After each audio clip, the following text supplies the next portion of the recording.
بدگمانی کرنے والا احمق بھی ہے، مفت میں مقدمہ لے رہا ہے. قیامت کے دن اس سے سوال جواب ہوگا، دلیل پیش کرو میرے فلاں بندے سے کیوں بدگمانی کرتے.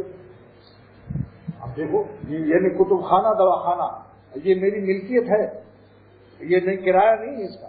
اب کوئی شخص کہے صاحب دیکھیے یہ لوگ مدرسہ کھول کر کے جائیداد بنا رہے ہیں. ارے ظالموں پوچھ بھی تو لو، بدگمانی حرام کا فعل کیوں کرتے؟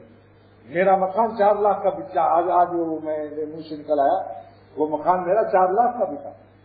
اس سے ہمارا کاروبار ہے چل رہا ہے. اور بھی انسان کو حسن نظر رکھنا چاہیے کہ کیا کیا اور بھی ذرائع ہو سکتے.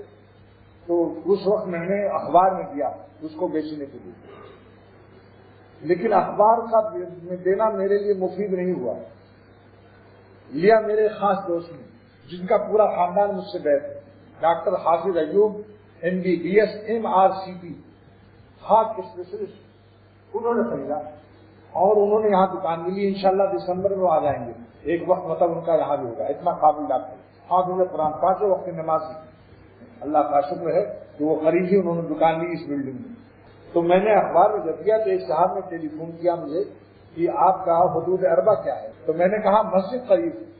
میں نے سوچا مسلمان میں خوش ہو جائے گا کہ مسجد قریب ہے، بہت بڑے عالم مفتی رشید احمد صاحب پڑوسی ہیں اور مسائل میں آپ کو. تو سنتے ہی اس نے کہا خدا بچائے میں ہرگز وہاں نہیں لوں گا، اذان کی آوازوں سے میری نیند حرام کر دو.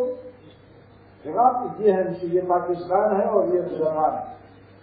کوئی کلب والا رہا ہوگا، کلب مانے یہ ایک عربی میں کلبہم باسط الذراع بالوسیط قرآن میں ہے. کلبوں کے معنی کتے کے آتے ہیں، اور زیادہ میں کچھ نہیں کہتا، میں اس لغت کو بتا رہا ہوں. لہذا اپنے ایسے الفاظ سے قد بچنا چاہیے. مطلب اس پر بتلا دیا کہ آج کل یہ حالت ہے کہ اذان ایسی پیاری چیز کہ مالک اپنے غلاموں کو یاد فرما رہے ہیں. کوئی باپ اپنے بچے کو شفقت سے پکارے کہ آؤ بیٹا میں تمہیں دیکھنا چاہتا ہوں.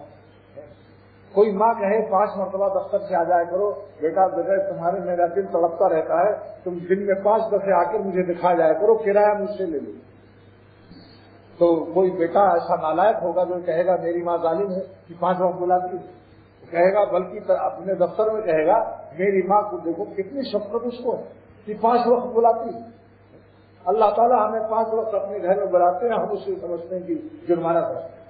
جو اس کا احسان و کرم ہے جو ہر وقت ہمیں دیکھتے ہیں، لیکن مسجد میں بلاتے ہیں خصوصی طور پر، اپنی بارگاہ میں ہمیں اجازت دیتے ہیں کہ آؤ ہم کو یاد کریں. سبحان اللہ، اللہ تعالیٰ کا احسان.